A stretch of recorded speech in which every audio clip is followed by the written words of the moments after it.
नेपाल से चिंता बढ़ाने वाली खबरों के आने का सिलसिला नहीं थम रहा। 2 दिन में लगातार भूकंप के झटके महसूस किए गए हैं। आज भी भूकंप का झटका आया जिसकी तीव्रता 6.7 थी रिक्टर स्केल पर। और अब एक और चिंता बढ़ाने वाली खबर आ गई है। यह खबर मौसम विभाग ने दी है और खबर यह बता रही है कि नेपाल में अगले 48 घंटे बारिश का अनुमान है, यानी अगले 48 घंटे नेपाल में बारिश हो सकती है। अब आप अंदाजा लगाइए जिस तरीके से वहां राहत और बचाव का काम चल रहा है, मलबे हटाए जा रहे हैं, कई लोग ऐसा अनुमान लगाया जा रहा है कि वो अभी भी मलबे के नीचे दबे हो सकते हैं।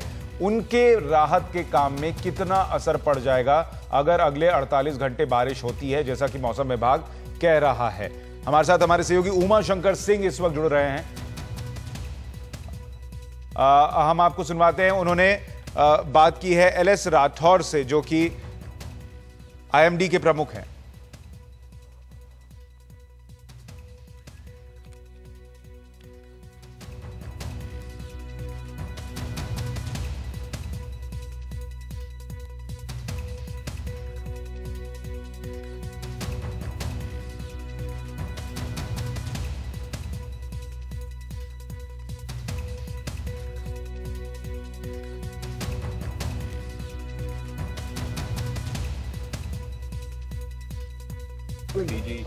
नेपाल में भीषण भूकंप के बाद अब वहां जो राहत और बचाव कार्य चल रहा है उसमें मौसम बाधा बनकर खड़ा हो सकता है। हमारे साथ भारतीय मौसम विभाग के जो डीजी हैं एमएल राठौर साहब हैं।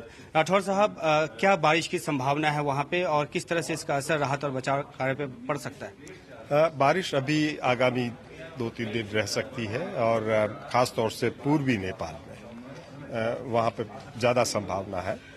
और बारिश होने से निश्चित रूप से जो रिलीफ और रेस्क्यू ऑपरेशन है आपदा और राहत कार्य में, उसमें बाधा बनेगी।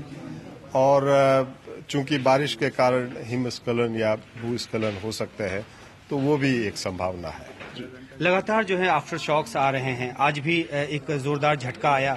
कितने अब तक शॉक्स आ चुके हैं इस तरह के, और आगे क्या आशंका है और कितने शॉक्स इस तरह के आ सकते हैं?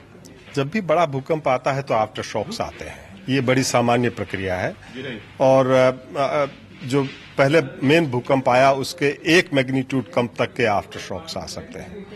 तो कल से अब तक 4 से अधिक के मैग्नीट्यूड के 46 आफ्टर शॉक्स आ चुके हैं। जी, कम से कम कितने रिक्टर स्केल की बात करें तो कम से कम कितने स्तर का भूकंप आफ्टर शॉक्स आया है, और मैक्सिमम तो 6.9 जो आज देखा गया? जो आप जिसकी हलचल महसूस करते हैं, 4 से अधिक को बेहतर मॉनिटर किया जाता है। तो 4 से अधिक के 46 आए। 4 से अधिक के 46 आए। और क्या आशंका इस बात की है कि जिस तरह से आज एपिसेंटर हिंदुस्तान की सीमा के ज्यादा करीब था, तो ऐसे में क्या आशंकाएं हैं और किस तरह के खतरात हैं अगर दोनों ही मुल्कों के हवाले से बात करें तो आगे आने वाले दिनों में, और किस तरह का एहतियात बरता जाना चाहिए? देखिए, भूकंप की और ये आफ्टर शॉक्स का पूर्वानुमान करना असंभव है। ये जो पहले जो भी शोध हुआ है और जो हमारा एक्सपीरियंस है उसके आधार पे कि ये आफ्टर शॉक्स रहते हैं, कई सप्ताह रहेंगे, फिर धीरे धीरे कम होते हैं। शुक्रिया। तो आप एलएस राठौर को सुन रहे थे, आईएमडी के प्रमुख हैं। वो 2 बातें साफ तौर पर कह रहे हैं। एक तो ये कि अगले 48 घंटे बारिश हो सकती है नेपाल में, काठमांडू के आसपास, और साथ ही वो ये भी बता रहे हैं कि कल से लेकर आज तक में 4 से अधिक की तीव्रता वाले रिक्टर स्केल पर 46 आफ्टर शॉक आ चुके हैं। आप अंदाजा लगाइए कि संख्या कितनी बड़ी है। लेकिन वो ये भी साफ कह रहे हैं कि कोई भी भूकंप या आफ्टर शॉक का अनुमान नहीं लगा सकता, पहले से नहीं बता सकता। तो आप जो मैसेजेस आजकल व्हाट्सएप या दूसरे सोशल मीडिया पर आ रहे हैं उस पर विश्वास न करें कि इतने बजे भूकंप आ सकता है या ये हो सकता है। हमारे साथ खैर मनीष कुमार जुड़ रहे हैं काठमांडू से, वहां पर मौजूद हैं, लगातार दिन भर खबरें आप तक पहुंचाते रहे हैं। मनीष, एक और नई चिंता की बात आ गई है कि अब 48 घंटे बारिश का अनुमान है। ऐसे में कितना राहत और बचाव का काम अभी बचा हुआ है, और अगर ये बारिश होती है तो कितनी मुश्किल बढ़ जाएगी? निश्चित रूप से मुश्किल बढ़ेगी। और मैं आपको बता देता हूं कि अभी मैं काठमांडू के रत्ना पार्क में हूं। यहां पर अंधेरा छाया हुआ है। पिछले 24 घंटे से नेपाल में बिजली गुल है। लोग यहां पर ये जो बार बार आफ्टर शॉक्स आ रहे हैं उसके कारण जो है यहां पर उन्होंने शरण ली हुई है। इस तरीके के ये जो टेंट है, इसके अंदर जो है लोग हैं वो रात गुजारेंगे। उनका कहना है कि जब तक वो इस बात को लेकर आश्वस्त नहीं हो जाते हैं कि अब भूकंप के झटके नहीं लगेंगे, तब तक वो खुले मैदान में रहेंगे। क्योंकि आज जो भूकंप के झटके थे वो काफी तेज था, और मैं आपको बता दूं ये नेपाल के इतिहास में, और ये कह सकते हैं आप, सबसे बड़ी त्रासदी है। इसकी कल्पना आप इसी बात से कर सकते हैं। अभी यहाँ पर तेज आंधी भी चल रही है, जिससे कि बरसात के होने की और भी प्रबल संभावना बन गई है सुशांत। क्योंकि न केवल उनका धरोहर नेपाल के लोगों का धरोहर खत्म हो गया, बल्कि इतनी बड़ी संख्या में लोग मारे गए हैं। जहां तक लोगों के दबे होने की उम्मीद है, अभी भी काठमांडू वैली में कई ऐसे जगह हैं जो लोग अभी भी मलबे के नीचे दबे हुए हैं, जिनके बचने की संभावना अभी काफी कम है। लेकिन अगर बारिश हो गई तो निश्चित रूप से जो राहत और बचाव कार्य है वो काफी प्रभावित होगा, उस पर प्रतिकूल असर पड़ेगा।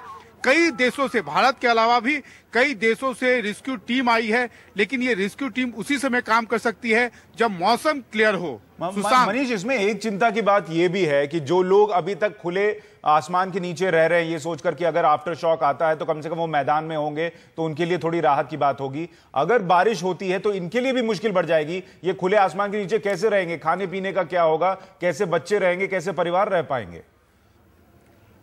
देखिए, निश्चित रूप से ये खाने पीने के लिए लोग अभी अपनी जान, उनके लिए सबसे बड़ी चीज है।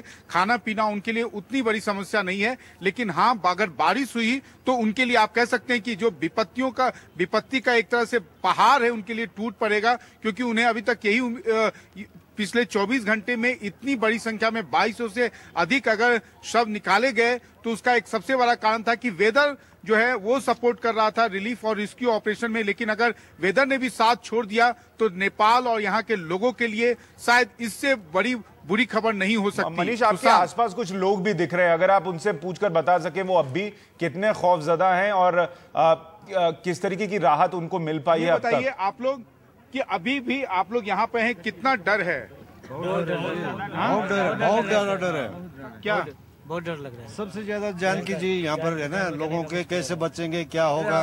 15 मिनट बाद ही खाली अप डाउन कर रहे हैं, बहुत मुश्किल से, बहुत डर रह गए, बहुत डर रह गए। हम आपको बताते हैं सर, ये ऐसा कंडीशन है आज तक का युग में, अभी तक नेपाल में नहीं विश्व में हम जो अभी तक सुने थे वो अभी तक हम लोग अभी फेस कर रहे हैं यहाँ पर। और इस चीज के चुनौती के लिए गवर्नमेंट अभी तक कुछ भी नहीं किया है। और बारिश हो गई तो ये लोग क्या करेंगे? इनके पास सरकार जो है क्या?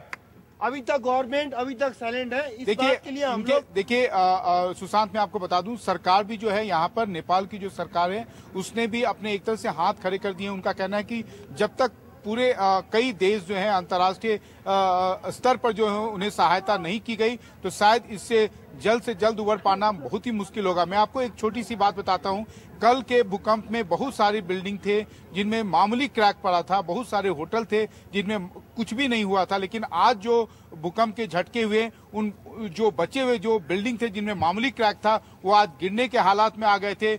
बहुत सारे होटल ऐसे थे जहां पर इतने बड़े स्तर पर क्रैक आया कि उन होटलों को बंद करना पड़ा। अब ये होटल या ये घर कब सुचारू रूप से चालू हो पाएंगे? घर तो फिर से बनाना होगा। इसलिए मैं आपको कह रहा हूं कि नेपाल के लोगों के लिए शायद इससे बड़ी विपत्ति नहीं आ सकती।